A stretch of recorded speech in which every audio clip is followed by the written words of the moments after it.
Hello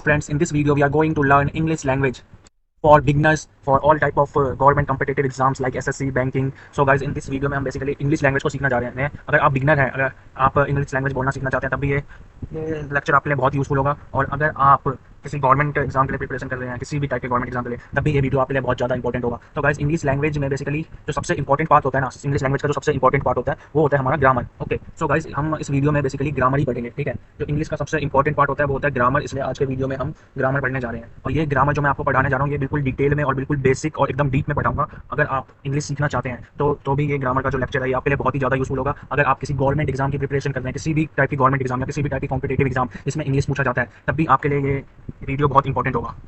so guys, English language basically 3 part से बनती है। जो सबसे इंपॉर्टेंट पार्ट जो होता है वो होता है हमारा, क्या होता है,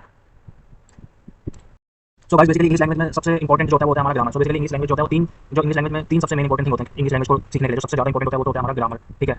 उसके बाद आता है हमारा vocabulary and the third is reading comparison. Okay, so guys, English language को सीखने के लिए हमें ये 3 चीजें आना चाहिए। First one is grammar, second one is vocabulary and the third one is reading comparison. इसके अलावा भी बहुत सी चीजें होती है लाइक लिसनिंग, बट ये जो 3 होते हैं ना, ये सबसे इंपॉर्टेंट होते हैं, ठीक है। और जो ग्रामर होता है, ग्रामर तो सबसे ज़्यादा इंपॉर्टेंट होता है, क्योंकि बिना ग्रामर के हम इंग्लिश लैंग्वेज को सही से लिख ही नहीं पाएंगे। सो बेसिकली ग्रामर क्या होता है, ये किसी इस इंग्लिश लैंग्वेज का एक सिस्टम होता है, जो कि एक रूल होता है। बेसिकली ग्रामर में कुछ रूल्स बताता है, कुछ सेट्स ऑफ रूल बताता है, जिससे कि हम इंग्लिश लैंग्वेज को एक प्रॉपर वे में लिख सके, ठीक है। तो basically grammar is a system of a language, it tells how to put words together to make correct sentence. Okay, मैं जो भी बोल रहा हूं बस उसको ध्यान से सुनना, मैं एकदम डीप में और एकदम डिटेल में समझाऊंगा। Even if you are illiterate still you will able to understand grammar. Okay, अगर आपको जीरो नॉलेज है ना इंग्लिश ग्रामर की, तब भी आप इस लेक्चर को देखने के बाद मैं आपको 100% गारंटी देता हूं कि आप इंग्लिश सीख जाओगे, ठीक है। तो गाइस, ये 3 इंपॉर्टेंट चीज होते हैं। एंड जैसे कि मैंने बात किया कि ये जो मैंने वीडियो बनाई है बेसिकली उन लोगों के लिए बनाया जो कि इंग्लिश सीखना चाहते हैं, इंग्लिश में ग्रामर सीखना चाहते हैं। और दूसरा जो भी लोग गवर्नमेंट एग्जाम की प्रिपरेशन कर रहे हैं like SSC, bank, any kind of government exam, तो उन किसी भी गवर्नमेंट एग्जाम में जिसमें इंग्लिश लैंग्वेज पूछा जाता है उसमें बेसिकली ये 3 इंपॉर्टेंट चीज के बारे में ज्यादा पूछना है। हमारा grammar, second one is vocabulary and the third one is reading comparison. Okay, और जो एसएससी के जितने एग्जाम होते हैं, जितने भी टाइप के एसएससी एग्जाम होते हैं, उन तीनों में इंग्लिश में सबसे हमें ग्रामर, वोकैबुलरी और रीडिंग कंपैरिजन पूछा जाता है, और बैंक में भी। लेकिन जो एसएससी में है ना, एसएससी में ग्रामर सबसे ज्यादा पूछते हैं। एसएससी में क्या पूछते हैं, एसएससी में ग्रामर को सबसे ज्यादा पूछते हैं। और उसके बाद जो आगे पूछा जाता है हमारा सेकंड नंबर पे वोकैबुलरी एसएससी के एग्जाम में, and third is reading comparison. Okay, and but when you talking about banking exam, in banking exam reading comparison को सबसे ज्यादा पूछते हैं, ये reading comparison, and the second one is vocabulary and the third one is grammar. Okay, but पूछते तो तीनों चीजें हर कॉम्पिटिटिव एग्जाम में, और जो सबसे इंपॉर्टेंट चीज है इंग्लिश लैंग्वेज को सीखने के लिए वो है हमारा क्या, ग्रामर। ओके, ग्रामर है। तो इस वीडियो में हम ग्रामर को पढ़ेंगे। ओके, एकदम इस वीडियो को हम क्या पढ़ेंगे, इस वीडियो में ग्रामर को एकदम डिटेल में। लेकिन ग्रामर को पढ़ने से पहले सबसे पहले मैं आपको ये बता देता हूं कि बेसिकली ग्रामर होता क्या है। मैंने पहले आपको बता दिया ग्रामर क्या होता है, लेकिन एक बार फिर से आपको एकदम डिटेल में बता देता हूं ग्रामर होता क्या है, इसका यूज क्या है और हम इसको क्यों पढ़ते हैं इंग्लिश लैंग्वेज में। सो गाइस, ग्रामर एक ऐसा चीज है ना जिसके बिना हम इंग्लिश लैंग्वेज को प्रॉपर वे में लिख ही नहीं पाएंगे। फॉर एग्जांपल, मैं आपको एग्जांपल के थ्रू दिखाता हूं। तो चलो गाइस, हम देखते हैं ग्रामर का एग्जांपल। ग्रामर का एग्जांपल ये देखो, जैसे कि मैंने सेंटेंस लिखा I am going school, I going school am, और दूसरा हमने लिखा I am going to school. इसमें कौन सा सेंटेंस करेक्ट है बताओ? ये वाला करेक्ट है, जैसा कि हम सबको पता है, अपने कॉमन सेंस से पता लग रहा है ये गलत है। ये चीज, और जो हमने लिखा है कहां से लिखा, किसकी हेल्प से, ग्रामर की हेल्प से बेसिकली, ठीक है। मेरी बात सुनो, देखो जो ये लिखा है इसका मीनिंग तो कुछ बन रहा है, लेकिन इसको एक प्रॉपर वे में नहीं लिखा हुआ। दूसरी तरफ जो ये लिखा है ये प्रॉपर वे में लिखा है, तो इन दोनों में से कौन सा सेंटेंस सही होगा? ऑफ कोर्स ये सही होगा। और ये जो सेंटेंस लिखा है हमने ग्रामर के कुछ सेट्स ऑफ रूल को यूज करके लिखा है। तो बेसिकली जब हम इंग्लिश लैंग्वेज बोलते हैं या लिखते हैं तो कुछ रूल्स होते हैं, ठीक है। और जो रूल्स होते हैं वो क्या बताते हैं कि कौन सा वर्ड पहले आएगा, कौन सा बाद में आएगा, किस फॉर्म में आएगा, यही बेसिकली ग्रामर है। जैसे कि ये 2 एग्जांपल दिए मैंने आपको, इसमें हमें कुछ समझ नहीं आ रहा, इसमें सेंटेंस बिल्कुल एक प्रॉपर ऑर्डर में लिखा हुआ है ग्रामर के हेल्प से, तो ये वाला सही है। तो बेसिकली ग्रामर होता क्या है? So basically grammar is a system of language, it tells how to put words together to make correct sentence. Okay, as you see the example here, यहाँ पे हमने क्या किया है, वर्ड्स को एक करेक्ट फॉर्म में लिखा है, तभी जाके प्रॉपर सही सेंटेंस बना है। दूसरी तरफ इसमें हमने ग्रामर को प्रॉपर्ली फॉलो नहीं किया, इसलिए सेंटेंस क्या है, गलत है। दूसरी तरफ ये सेंटेंस हमारा सही है, ठीक है। तो बेसिकली ग्रामर क्या बताता है कि किसी भी सेंटेंस को इंग्लिश में कैसे लिखना है, ठीक है, ये हमारा बताता है ग्रामर। ओके, सो बेसिकली ग्रामर जो होता है वो इंग्लिश लैंग्वेज का रूल्स होता है जिनके थ्रू हम सही सेंटेंस बनाते हैं, सेंटेंस। ओके, तो आई होप आपको समझ आ गया कि ग्रामर क्या होता है। लेकिन ग्रामर को सीखने के लिए सबसे पहले किस चीज़ की नॉलेज की हमें सबसे ज़्यादा जरूरत है? ग्रामर से पहले क्या आया, ग्रामर कैसे बना, ग्रामर तो बताओ कैसे बना? ग्रामर तो वर्ड से बनेंगे ना, नहीं ग्रामर में हम करते क्या बेसिकली ये बताओ? ग्रामर में हम क्या करते हैं, grammar is a system of language, it tells how to put words together to make correct sentence.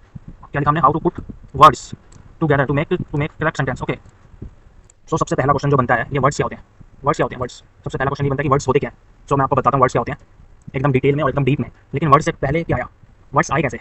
तो बेसिकली जो वर्ड्स होते हैं ना, वर्ड्स होता है is a group of letters. Words is a group of letters which make complete sense और meaning. Okay, so words is a group of letters. अब letters क्या होते हैं और कितने लेटर्स होते हैं? लेटर्स होते हैं ए बी सी डी। जब हम इसी ए बी सी डी को ग्रुप करेंगे तभी जाके हमारा वर्ड बनेगा। एज मैंने आपको बताया जैसे कि word is a group of letters, जब ये ग्रुप ऑफ लेटर्स एक साथ कंबाइन होंगे तब जाके वर्ड बनेगा और कुछ सेंस बनाएगा, ठीक है। नाउ ये लेटर्स कहाँ से आए, अब ये बताओ, लेटर्स कहाँ से आए? अल्फाबेट से आए। अल्फाबेट क्या होता है ए बी सी डी। अब अल्फाबेट्स कहाँ से आए? अल्फाबेट्स कैसे आए? कुछ साउंड प्रोड्यूस होगा तभी तो आएंगे ना अल्फाबेट्स। जैसे आ, मैंने बोला आ क्या है, ये हम बोल रहे हैं, बोलने को क्या बोलते हैं, कैसे बोले आ, इट्स अ साउंड। ओके, तो बेसिकली अगर मुझे किसी को इंग्लिश लैंग्वेज सिखाना हो तो उसको मैंने आपको बताया इंग्लिश लैंग्वेज के लिए सबसे ज्यादा इंपॉर्टेंट चीज क्या होता है वो मैंने आपको बताई दिया। जो सबसे ज्यादा इंपॉर्टेंट चीज होता है वो ग्रामर होता है। क्यों होता है ग्रामर सबसे ज्यादा इंपॉर्टेंट चीज? क्योंकि ये हमें बताता है कि हमें किसी वर्ड्स क्या होते हैं, मैंने आपको ऑलरेडी बता दिया। Words is a group of letter which make complete sense. So grammar क्या कहता है, ये एक सिस्टम है जो कि लैंग्वेज को में वर्ड्स को सही तरीके से लिखना सिखाता है। और वर्ड्स क्या होता है, it's a group of sentence. Okay, इतना sorry words a group of letter which make complete sense और मीनिंग। एंड लेटर्स क्या होते हैं, मैंने आपको ऑलरेडी बता दिया। Letters A B C D total 26 letters होते हैं। और ये लेटर्स बने कैसे हैं, ये अल्फाबेट से बने। अल्फाबेट कितने होते हैं, एक अल्फाबेट, एक सिंगल ए हो गया, बी हो गया। तो बेसिकली अल्फाबेट से लेटर बना है। और अल्फाबेट कैसे बना है, अल्फाबेट आया क्यों, जब हम कुछ बोलते हैं साउंड प्रोड्यूस होता है। तो जो वो साउंड प्रोड्यूस होता है ना, तो जो साउंड प्रोड्यूस होता है, तो इंग्लिश में हम इन साउंड को लिखने के लिए ही यूज करते हैं अल्फाबेट्स का। और इंग्लिश में टोटल 26 अल्फाबेट्स होते हैं। ओके, अब साउंड क्या होता है, साउंड इज बेसिकली, अगर एकदम आसान भाषा में मैं आपको बताऊं तो साउंड होते हैं आवाज। बेसिकली सब कुछ यहीं से शुरू होता है इंग्लिश में। इंग्लिश का किसी भी लैंग्वेज में अगर हम बोलना ही नहीं आएगा तो हम क्या कोई लैंग्वेज बोल पाएंगे। तो सबसे पहला चीज जो होता है वो होता है साउंड, आवाज। जैसे कि आ ऊ आ मा ना चा आ, ये हो गए साउंड। इस साउंड को लिखने के लिए हमने इंग्लिश में अल्फाबेट का डिस्कवर किया। अल्फाबेट बेसिकली इन आवाज को लिखने का तरीका है। इंग्लिश में हम इन साउंड को लिखने के लिए यूज करते हैं अल्फाबेट। और इंग्लिश में 26 अल्फाबेट्स होते हैं, ठीक है। और इन्हीं अल्फाबेट से आए लेटर्स। और जब हमने लेटर्स को ग्रुप कर दिया, when we say a group of letter which when a group of letters are make then it's become a word. So basically word से जब लेटर्स मिलते हैं तो वर्ड बन जाता है। जब लेटर्स मिलते हैं तो वर्ड बन जाता है। एग्जांपल लेटर्स क्या होते हैं, C A B C D. For example हमने 3 लेटर्स का ग्रुप ले लिया। For example C A T, ये क्या बना, कैट। ये क्या बन गया, वर्ड। हमने ग्रुप ऑफ लेटर को कंबाइन कर दिया तो ये एक वर्ड बन गया। और एक मीनिंगफुल सेंस, कुछ मीनिंग बनाया। बेसिकली कुछ मीनिंग बनाया। कैट माने बिल्ली। ओके, फॉर एग्जांपल हम 3 लेटर्स को ले लेते हैं, D O G, dog means कुत्ता। Okay, so this is how words are made. Okay, तो ये देखो गाइस, ग्रामर बेसिकली बना कैसे। ग्रामर में सबसे पहले आया साउंड। ओके, क्या आया सबसे पहले, साउंड। फिर साउंड के बाद, साउंड क्या होता है, आवाज। फिर साउंड के बाद आया अल्फाबेट। ओके, फिर अल्फाबेट्स के बाद आए लेटर्स। और जब हम इन ग्रुप ऑफ लेटर्स को यूज किया तब वो बन गया वर्ड्स। तब वो क्या बन गए, वर्ड्स।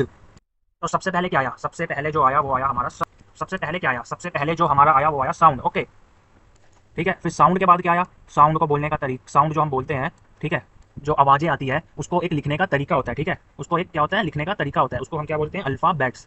क्या बोलते हैं उसको, बोलते हैं अल्फाबेट्स। तो साउंड के बाद आए तो साउंड के बाद क्या आए, साउंड के बाद जो आया हमारा आया अल्फाबेट्स। ओके, फिर अल्फाबेट्स के बाद क्या आया, अल्फाबेट्स के बाद, अल्फाबेट्स कैसे बने, अल्फाबेट्स के बाद आया लेटर्स। लेटर्स से बने, ठीक है, ठीक है। अल्फाबेट्स के बाद बने लेटर्स। ओके, फिर लेटर्स से क्या बना, लेटर्स से जो बना वो बना हमारा वर्ड। लेटर्स से बना वर्ड्स, वर्ड्स। लेटर्स से क्या बना, लेटर्स से क्या बना, लेटर्स से बने वर्ड्स। ओके, अब क्वेश्चन ये बनता है कि वर्ड्स क्या होते हैं। वर्ड्स मैंने ऑलरेडी आपको बता दिया, वर्ड्स होता है, words is a group of letters which make complete sense और मीनिंग। ठीक है, वर्ड्स एक ग्रुप ऑफ लेटर्स होता है जो कि एक सेंस बनाता है और एक मीनिंग बनाता है, ठीक है। तो चलो गाइज, वर्ड्स को पढ़ने से पहले हम इन सब चीज़ों को वन बाय वन डिटेल में पढ़ लेते हैं। साउंड को, अल्फाबेट्स को, लेटर्स को एंड देन वर्ड्स को। ओके, तो चलो इनको एक बार फिर से हम समझ लेते हैं डिटेल में। तो गाइज ये देखो, साउंड क्या होता है, साउंड एक आवाज़ होता है। बेसिकली सब कुछ यहीं से शुरू होता है। सबसे पहले जब इंसान ने लैंग्वेज बनाई, जब इंसान ने लैंग्वेज बनाई तो क्या हुआ, तो आवाज़ से बनी। हम कुछ भी चीज़ बोलना शुरू कैसे किया, जैसे माँ पा ना आ ऊ आ, ये सब क्या है, ये सब एक बेसिक साउंड है। फिर इन साउंड को जो लिखने का तरीका, फिर साउंड के बाद आया अल्फाबेट। अल्फाबेट किस लिए आया, जो ये आवाज़ें हैं ना, इन आवाज़ों को लिखने का तरीका है अल्फाबेट। इन आवाज़ों को किसी ना किसी तरीके से तो लिखेंगे ना, तो उसी के लिए हमने डिस्कवर किया अल्फाबेट इंग्लिश में, ठीक है। इंग्लिश में हम इन साउंड को लिखने के, देखो जैसे मैंने मेंशन किया, इंग्लिश को में हम इन साउंड को लिखने के लिए यूज करते हैं अल्फाबेट्स। इंग्लिश में टोटल 26 अल्फाबेट्स होते हैं, जैसे कि ए बी सी डी, जैसे जैसे कि मैंने मेंशन किया, एकदम आसान भाषा में समझाऊंगा, ठीक है। और फिर इस अल्फाबेट से बना लेटर्स, नहीं ये अल्फाबेट से लेटर्स आए, ठीक है। अल्फाबेट्स 26 होते हैं, letters A B, sorry alphabet से लेटर्स बने, यस करेक्ट, ठीक है। फिर इन लेटर्स से वर्ड बने। जब लेटर्स मिलते हैं तो वर्ड बनते हैं। Okay, for example C is a letter, A is a letter, T is a letter. यहाँ पे मैंने लेटर्स को गलत मेंशन किया। लेटर्स ये होता है ए बी सी, टोटल होते हैं 26 लेटर्स, ठीक है। और अल्फाबेट्स क्या होते हैं, अल्फाबेट्स ये होते हैं, और इन अल्फाबेट्स से ही लेटर्स बने हैं, ठीक है। और इन लेटर्स से क्या बना, वर्ड्स। जब हम when we write a group of letter together then it is known as word. For example C is a letter, A is a letter, T is a letter. और जब हमने इन तीनों को एक साथ लिख दिया, ये देखो, जब हमने इन तीनों को एक साथ लिख दिया तो क्या बन गए, वर्ड। और ये एक मीनिंग बना रहा है। मैंने क्या क्या कहा कि वर्ड एक मीनिंग बनाता है। कैट मीन्स बिल्ली, डॉग मीन्स कुत्ता, एप्पल मीन्स सेब। ओके, और इन्हीं वर्ड्स से सेंटेंस बनते हैं, ठीक है। अब वर्ड्स क्या होते हैं, हाँ वर्ड्स क्या होते हैं, वर्ड्स, वर्ड्स मैंने बताया group of letters. For example C A, for example C A T, it's also a words. For example D O G, it's also a word, ठीक है। And R U N, it's also a word. Okay, next is B U T, it's also a word. P H E, it's also a word. Okay, ये सब words है, ठीक है। लेकिन जो ये वर्ड्स लिखे हैं ना मैंने, इन सब का अलग अलग मीनिंग है, इन सब के अलग अलग नाम है। Cat, dog, they are different kind of words. यहाँ पे कैट क्या है, कैट क्या है, एक बिल्ली का नाम है। क्या है कैट, एक बिल्ली का नाम है। क्या है कैट, एक बिल्ली का नाम है। डॉग क्या है, डॉग एक कुत्ते का नाम है, किसी जानवर का नाम है। रन क्या है, रन भाग रहा है, भाग रहा है। रन मतलब होता है भागना। भागना क्या होता है, कुछ एक्शन प्रोवाइड कर रहा है। बट क्या है, बट का भी कुछ मीनिंग होता है, डॉग का भी मीनिंग होता है। तो बेसिकली ये है तो सब वर्ड्स, ये है तो सब वर्ड्स, लेकिन ये अलग अलग तरीके के वर्ड्स है। जो ये कैट है, इस कैट क्या है, ये किसी जानवर का नाम है। क्या है कैट, किसी जानवर का नाम है। तो जब भी किसी प्लेस, पर्सन, थिंग और आइडिया के नाम आते हैं तो उसको हम पता क्या बोलते हैं, उसको बोलते हैं नाउन। और वो नाउन भी एक वर्ड ही है, नाउन एक वर्ड का टाइप है, ठीक है। वर्ड बहुत तरीके के होते हैं, जैसे कि वर्ड्स बहुत तरीके के होते हैं, words are different, there are different kinds of word. For example noun, verb. ये जो कैट है ना, ये cat, cat is a noun, noun है। डॉग भी एक कुत्ते का नाम है, तो ये भी एक नाउन है। गन क्या है? गन एक एक्शन प्रोवाइड कर रहा है, गन मतलब कुछ एक्शन, कुछ मूवमेंट हो रही है। जब भी कोई एक्शन होता है ना, तो वो उस टाइप के वर्ड को हम क्या बोलते हैं? जब भी कोई एक्शन होता है तो उस टाइप के वर्ड को हम बोलते हैं वर्ब। क्या बोलते हैं? जब एक्शन होता है तो उस टाइप के वर्ड को बोलते हैं हम वर्ब। और जब हम किसी भी चीज़ का नाम बताते हैं, किसी भी चीज़ का नाम या किसी प्लेस का नाम या किसी एनिमल का नाम, इस यूनिवर्स में किसी भी चीज़ का हम जब नाम बताते हैं ना, तो उस टाइप के वर्ड को हम बोलते हैं नाउन। ओके, उस टाइप के वर्ड को बोलते हैं नाउन। और जो ये दो है, ये भी एक टाइप का वर्ड है, लेकिन इसको हम बोलते हैं आर्टिकल। AN आर्टिकल, ठीक है। आर्टिकल 3 टाइप्स के होते हैं, AN तो, ठीक है। और जो ये बट है, बट क्या है? यहाँ पे जो वर्ड है बट है ना, ये भी एक तरीके का वर्ड ही है, लेकिन जो इसको हम बोलते हैं कंजक्शन। क्या बोलते हैं? कंजक्शन। क्या बोलते हैं? कंजक्शन। कंजक्शन क्या होता है? कंजक्शन के बारे में मैं बता देता हूँ। कंजक्शन एक ऐसा वर्ड होता है जो कि दो वर्ड्स को जोड़ता है, ठीक है, बट किसी दो वर्ड को जोड़ेगा या दो सेंटेंस को जोड़ेगा। For example I like hers but I don't like Rahul. यहाँ पे जो बट है, ये एक वर्ड है जो कि क्या कर रहा है? क्या कर रहा है बताओ? ये एक वर्ड है जो कि दो वर्ड्स को ज्वाइन कर रहा है, दो वर्ड्स को। और ये भी कह सकते हैं ये दो सेंटेंस बना रहा है, एक आई लाइक हर्ष, दूसरा आई डोंट लाइक राहुल। दो सेंटेंस को जोड़ रहा है और दो वर्ड को जोड़ रहा है। तो कंजक्शन क्या करते हैं? दो वर्ड्स को जोड़ते हैं। तो बेसिकली ये सारे है तो वर्ड्स ही, लेकिन ये इनके नाम अलग अलग है। So words are different, they are different kinds of words. Okay, एक बाय एक हम सभी टाइप्स ऑफ वर्ड को डिस्कस करेंगे, और इन्हीं वर्ड्स को हम क्या बोलते हैं? पार्ट ऑफ स्पीच बोलते हैं। क्या बोलते हैं? इन सभी वर्ड्स के टाइप्स को हम बोलते हैं पार्ट ऑफ स्पीच। क्या बोलते हैं? Part of speech. There are 8 types of part of speech. One is noun, another is verb, third one is adjective, then adverb, then preposition, then conjunction, then interjection, then article, then pronoun. हम one by one इन सभी को इतना detail में पढ़ेंगे, इतना कि आप अगर एक गंवार भी हो, कभी आपने जिंदगी में ये सब चीजें नहीं पढ़ी है, तब भी आपको समझ आ जाएगा। इस बात की मैं आपको गारंटी देता हूँ, ठीक है। तो आज के वीडियो के लिए इतना ही। In next video we will discuss about word which is known as part of speech. Okay, so guys, what is word? As I already told you, word is a group of letters. Word is what? It's a group of letters which make complete sense or meaning. Okay, so word is a group of letters which make complete sense or meaning. Or words different types के होते हैं according to their function. Okay, so there is a different kind of words. For example, noun. Noun is also a word. It's a naming word. The noun is what? It's a naming word. It tells the name of place, place or animal, country or anything. Verb is another name. It is an action word. ये basically action, जब भी कोई action होता है, तब किसी भी word में कोई एक्शन होता है, तब उस वर्ड को बोलते हैं action word. Okay, so basically verb क्या है? वर्ब क्या है? Verb is a word that describe an action, which describe an action. For example run, run में एक एक्शन बता रहा है, क्या एक्शन हो रहा है? भागना। फॉर एग्जांपल ईट, ईट भी एक एक्शन है, खाना। और ये स्टेट ऑफ बीइंग भी बताता है। बेसिकली वर्ब एक ऐसा वर्ड है which tell us what a subject does. Subject क्या होता है? सब्जेक्ट, ये सब मैं बाद में बताऊंगा, लेकिन ये बताता है कि सब्जेक्ट क्या करता है और सब्जेक्ट क्या है। एडजेक्टिव क्या होता है? Adjective tell extra thing. ये सारी चीजें ना मैं आपको एकदम डिटेल में वन बाय वन बताऊंगा, बस आप अभी देख लो कितने टाइप्स के वर्ड्स होते हैं। हमारे टोटल 8 टाइप के वर्ड्स होते हैं। One is noun, another is verb, third is adjective, adverb, preposition, conjunction, interjection, article, pronoun, ठीक है। और इन्हीं सारे वर्ड्स को हम क्या बोलते हैं? इन्हीं सारे वर्ड्स को हम बोलते हैं पार्ट ऑफ स्पीच। इन्हीं सारे वर्ड्स को हम बोलते हैं पार्ट ऑफ स्पीच। क्या बोलते हैं इन्हीं सारे वर्ड्स को? Part of speech. स्पीच, इन्हीं सारे वर्ड्स को हम बोलते हैं पार्ट ऑफ स्पीच। इन्हीं सारे वर्ड्स को बोलते हैं part of speech. So basically this all are the part of speech. This all types of words are what? This all types of words are part of speech. So what is part of speech? A part of speech is just a name.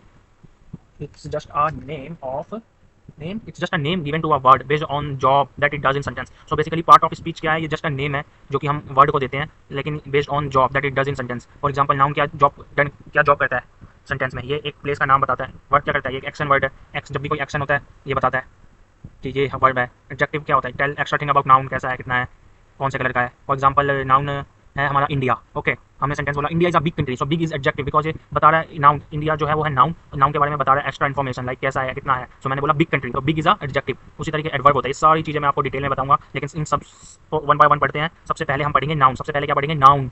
Noun क्या होता है ये सब बताऊंगा मैं आपको। तो चलो वन बाय वन हम सारी चीज़ों को पढ़ते हैं। ओके, तो गाइस आज के लिए इतना ही। नेक्स्ट वीडियो में हम स्टार्ट करेंगे नाउन से, बिल्कुल डिटेल में। नाउन को पढ़ेंगे बिल्कुल डिटेल में। ओके।